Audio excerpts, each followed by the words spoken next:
Hi everyone, so we're going to try this again from the car. It's the Tuesday car talks, right? So seemed to work okay last week. We'll try it again today and make sure it's not too see how it works out. So today I want to talk about entitled thinking. So is your entitled thinking ruining your health, destroying your joy and happiness? Because that's what we see. We see that a lot. And first of all, like, entitled thinking it's sort of a continuum. Like, we all have some of it, and there are parts of it that are maybe not all that bad, right? We all believe psychologist, and he's got a book out called The Entitlement Cure, and I love my conversations with him. In fact, we've got a number of podcasts on our iTunes channel, on the Brain Warriors Way podcast. If you haven't heard them, you should go check them out. They're phenomenal. But he told me a long time ago, and it made so much sense to me: entitled people can never be happy. And when you really dig deep into what entitlement means and what it does to a person, it's so true. Entitled people can't be happy. They're resentful. They're not in control of their own lives. They're victims. And it made just so much sense to me that I've raised my daughter in such an entirely different way. And at first I felt like, oh, it's my job to make sure she never goes through the pain that I went through growing up. But when I really understood that concept, that entitled people can never be happy, I went, oh, wait, no, that's not my job. My job is to raise a responsible person who can take care of her own life, who is able to, help other people and contribute to society and so many other things. So it made sense to me, and I thought maybe this would help you, because what we see is this entitled thinking. People don't even realize it's happening. It's very pervasive. It sneaks in, and it really ruins people's lives. And I'm working with several people, and we've been working on this. In each case, what I have seen is that this thinking, and people don't think of it as entitlement. So I don't mean this as an insult. Please don't take it as an insult. I really genuinely want you to step back. I certainly had to do this in my own life, okay?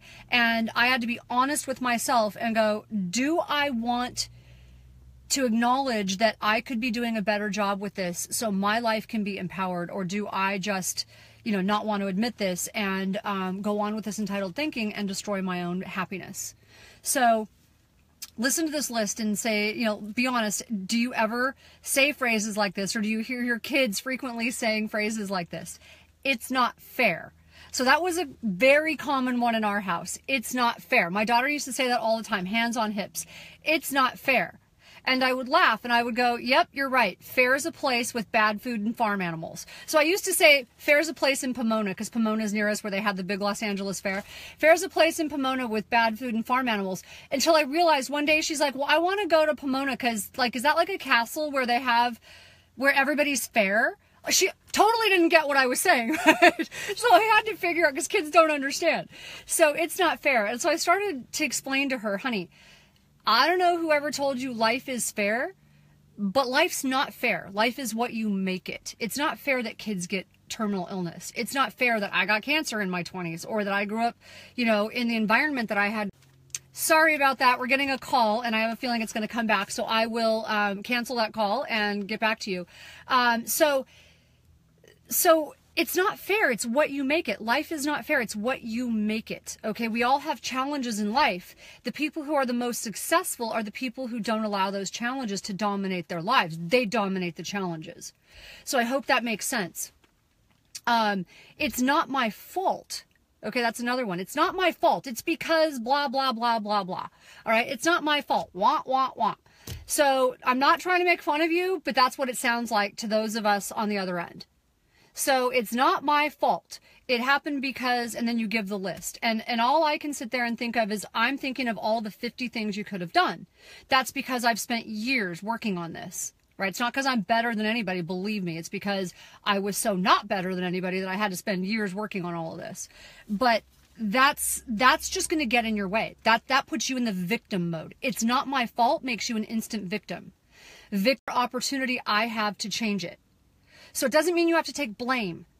Responsibility and blame are very different. I'm not to blame for the environment I grew up in as a kid, for the trauma and drama and all the nonsense, right? I'm not responsible. I'm responsible. I'm not to blame. I'm not to blame for the fact that I got cancer in my 20s. But I choose to take responsibility because it means I have the ability to respond, to turn it around. Okay? That's the difference. You owe me. How about that one? I used to hear that a lot. So in our neighborhood where we live, oh my gosh, the kids, you owe me. I deserve it, right? You owe me. I deserve it because I exist, because I live here, because that's the expectation where we live. Oh, geez, do we see a lot of that where we live? You owe me for no reason. I owe you why? I owe you nothing. The world owes you nothing. And I've told my daughter that in the entire time she's grown up. The world owes you nothing. So make sure, like, the better question, and we've planted this in her head, why is the world a better place? Because you breathe. Like, it's your responsibility to make sure that you're contributing something back. So if you want to have a great life, then make sure you're making it a great world. So why is the world a better place? Because you breathe. Or it's just the way it is. That's another one that's like nails on a chalkboard for me. It's just the way it is, right? So it just, again, keeps you in that victim role. So change it. Do something to change it.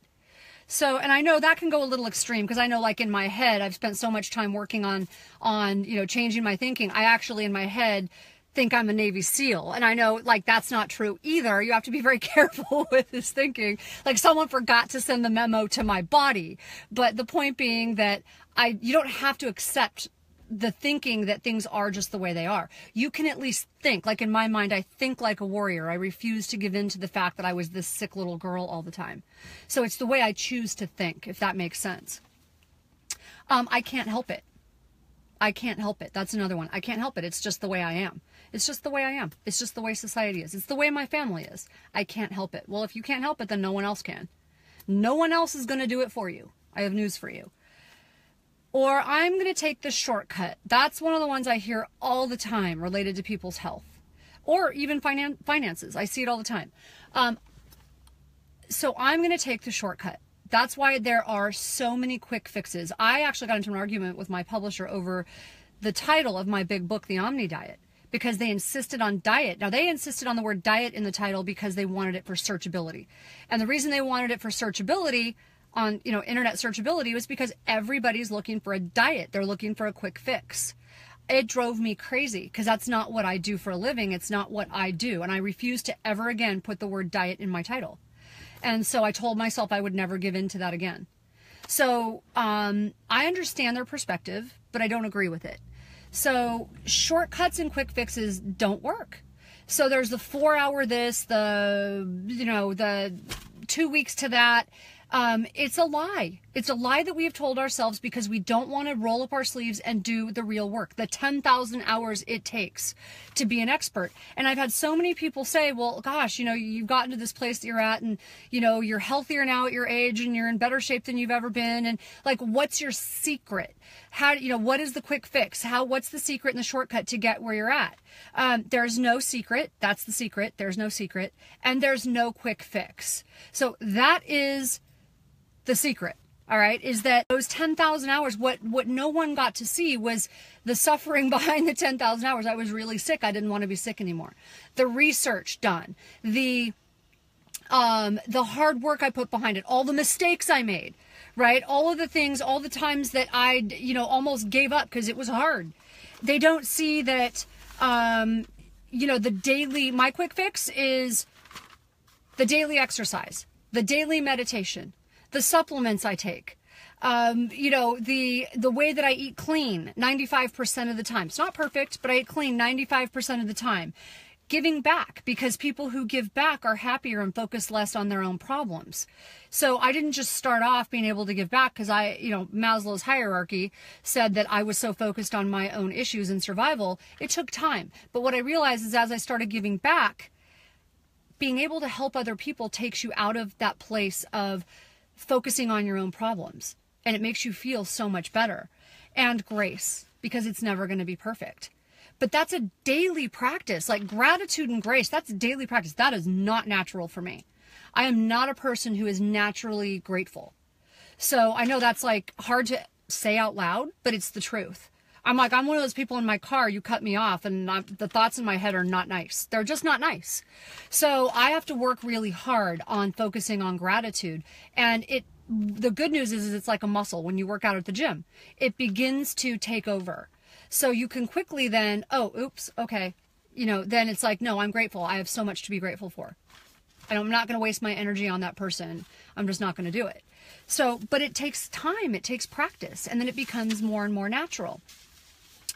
So one thing that John Townsend, I remember hearing from him, and I might not be getting the words exactly right, but it was so interesting and so important to me. I had this conversation with a friend of mine who's struggling with her daughter. And she said to me, she's like, I came to you because I've never seen a relationship between a mother and daughter like you and your daughter have. And I kind of laughed because I'm like, well, you weren't there when she was 5. It's not always been like that. It was a lot of hard work.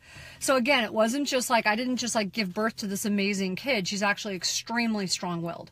And Daniel used to say she's either going to be the leader of the free world or the leader of a gang, right? But that took a lot of work to go into that relationship, and a lot of mistakes and a lot of trial and error. But what John said was something to this effect. If you want the right, then you have to be willing to take the responsibility. So people often say, well, I have the right to this. I have the right to that. Then you have to be willing to take the responsibility. And I actually thought that was really, really important. And there was another thing that I've heard somewhere along the line that I thought was really important. If you give them everything, you'll ensure that it'll never be enough. So if you give them everything and you make it that easy, you're going to make sure they're never going to be happy because it's never going to be enough. They're always going to want more, expect more, and it's never going to be their fault when they don't get it. It's going to breed resentment. And I always thought that was super important. But what I've noticed is that that's not just with parenting. The same goes whether it is your career, your health. The same goes for parenting your inner child, right? Does that make sense? Because that's what I notice with people that I'm working with. I've been helping someone get their kids back recently. She got her kids back on Mother's Day, and it was awful. I mean, this person was actually suicidal at one point when her kids were taken from her. It was a really hard journey. And, my husband often jokes around with me that I'm a little too tough on people sometimes. It was really hard. I mean, there was a time I actually bought her this giant pair of big girl panties. And I told her, I'm like, seriously, put your big girl panties on. I'm not going to say the exact words I said to her because I was pretty hard on her. But I'm like, you need to put your big girl panties on and you need to seriously get your rear in gear. Because this is not about you. It's about your kids. And I'm not going to be more invested than you are. I will help you. I will put blood, sweat, and tears into this thing. But you have got to be more invested than I am. Nobody's going to be more invested in your health than you are. So I will get people write to me and they're like, how much? I'll pay you like obscene amounts of money to be my personal coach. And I'm like, no, just like join Facebook, buy the book for $20. Because what that's seriously telling me, it's not that I wouldn't do it under the right circumstances. What that's telling me is that person thinks I'm going to do more work than they are. Right? That I'm going to be more invested than they are. I'm not going to be more invested than you are. So if I'm coaching somebody, you've got to be willing to do the work. There's no such thing as a quick fix. There's no such thing as someone dragging you across the finish line.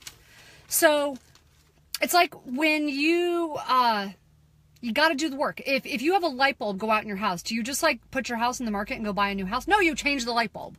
So that's a tiny example of something of what I'm talking about. So I want to give you a framework to help you with your goals going forward. This is not mine. This is not my work. This is something in NLP. It's a common framework used in NLP, neuro-linguistic programming. I love NLP because it's like just so easy for your brain to process and easy way to get to things.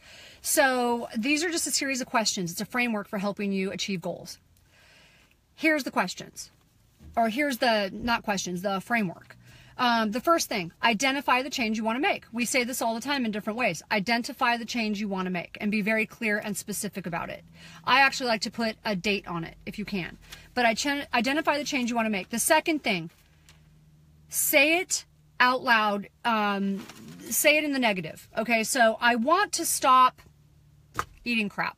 Okay, I want to stop eating bad food that hurts me. So you're saying it, in a negative way, and then turn it around to its opposite and state it in a positive way. So if you want to stop eating crap, what is the opposite of that?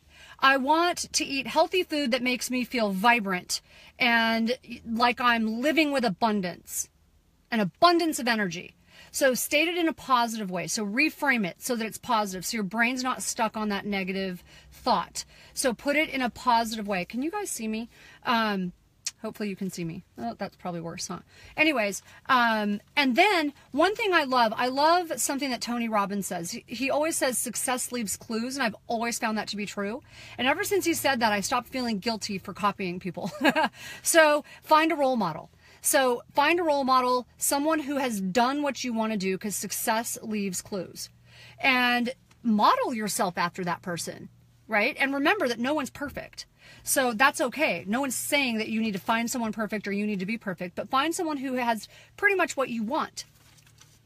And then what you do is start copying their characteristics. So when I was practicing for my black belt test, I'm not even close to as good as anyone in my studio. Like I would see myself as the middle-aged mom. So that was the first thing I had to change, was my image of myself. And everyone there were these really high-level athletes. They're like crazy good. They won all these tournaments. And so what I did is I started going online, and I found this girl, Chloe, that was just ridiculous martial artist. And so I started copying her in my head. I started visualizing myself being like her, being able to kick like her, and move my body like her. So I started identifying myself and copying her, using her as my role model. And then what I did is I wrote out characteristics that Chloe would have. What does Chloe do to be like Chloe, right? She wakes up early in the morning. She must stretch a lot. She's got to obviously train really hard. She's obviously eating healthy because she's lean and she's strong. Not skinny, strong. I don't want to be skinny. I want to be strong. She's doing all these things, and make the list of what it takes to be like Chloe or whoever it is you're picking as your role model. And I would do this with several things. So I would tell myself, I'm a black belt. I still do that all the time. I'm a black belt. So what are the characteristics of a black belt? They never give up. They learn from their mistakes. They're not afraid to fall and get back up. They persevere, like all these things. Or a warrior, right? I love the warrior mentality. So list all the characteristics of a warrior. If your goal is health, then what are the characteristics of a healthy person? And list those. Like I just told you what my daily routine is. And some people might get away with not being as, having to do everything like I do. I'm not one of those people. So for me, it's like I had to learn sleep hygiene, meditation, exercise. I mean, the whole thing, eating clean. And I have to do that daily. It's just, I'm not saying I'm perfect every day, because I'm certainly not. But I really have to focus on doing all of that every day. And so just what I do is time management. I just don't think I don't have to meditate for an hour every day. I meditate for anywhere from 5 to 15 minutes. I exercise. If I can, I do an hour. And if I can't, I do a half hour. But I make sure I'm getting all of that in every day. And then, so what are the characteristics of a healthy person? If your goal is to have a better relationship with your child, what are the characteristics? Like my friend called me and said, I love your relationship with your daughter. She was doing exactly what I'm saying. Now, I'm not saying you should use me and my daughter. I'm saying find a person who has that relationship like what you want to have with your child or your husband. Write out the characteristics. What is it that you love? And so write those characteristics. And she was saying, but I'm right. And so here's the question. Do you want to be right or do you want to be happy? My mom used to tell me all the time, you can be right and you can be dead right. You can kill a relationship that way. So what's your goal? My goal is to be connected, bonded, have an amazing relationship, and make sure my daughter trusts me, even when telling me the truth is the hardest thing she's ever had to do. So being right isn't my number one goal. So if that, hopefully that makes sense. So make sure you're clear about the characteristics and what's important to you in that relationship. And then go through and do something really simple. Once you have those characteristics written down, change it from these are the characteristics of a black belt or of a warrior to I am that. And just put yourself in, put it in first person. I am, and then whatever the characteristic is. I am not afraid to fall. I am not afraid to learn from my mistakes. I am a person who perseveres. I am, you see what I'm saying? Go on and do that. I am someone who has an amazing relationship with my daughter and we are open and honest together. Like that kind of a thing. And then Ask yourself honestly, which of those characteristics do you currently have? And which ones do you need to work on? Which ones are the ones you need to start modeling better from your role model? So which ones do you have? Because you don't want to lose those. So nurture those. And then which ones do you need to start capitalizing more with your role model? And the last thing is, like, what would you change? Like, I can't do it. And if I could, so who would you be with that characteristic? So if you don't have it, how do I say this? I'm trying to figure out the best way to say it. Change the I can't, or change I can't or I don't have that characteristic, the ones you don't have that you need.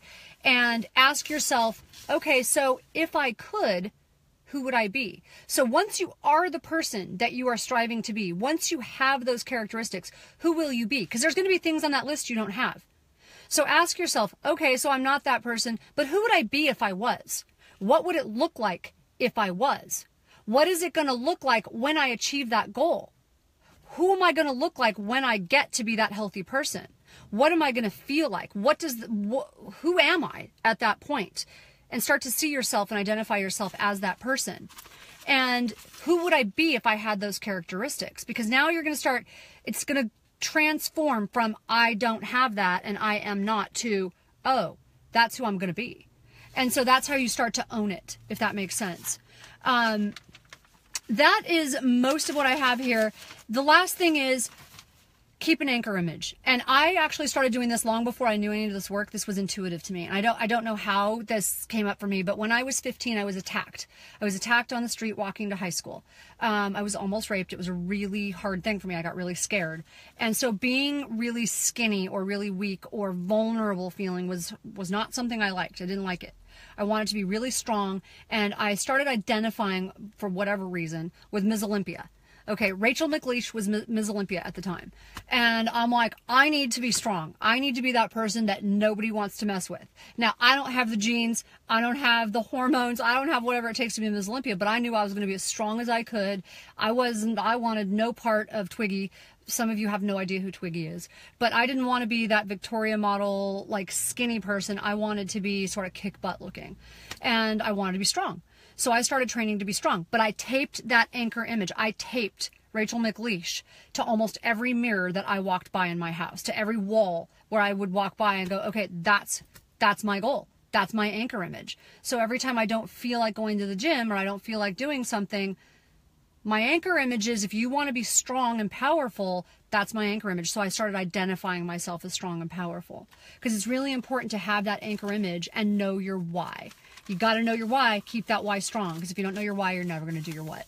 So I hope this was helpful. Just remember, entitled thinking is never going to help you get to where you want to go. It's going to destroy everything good in your life that you've been working for. Have a great day.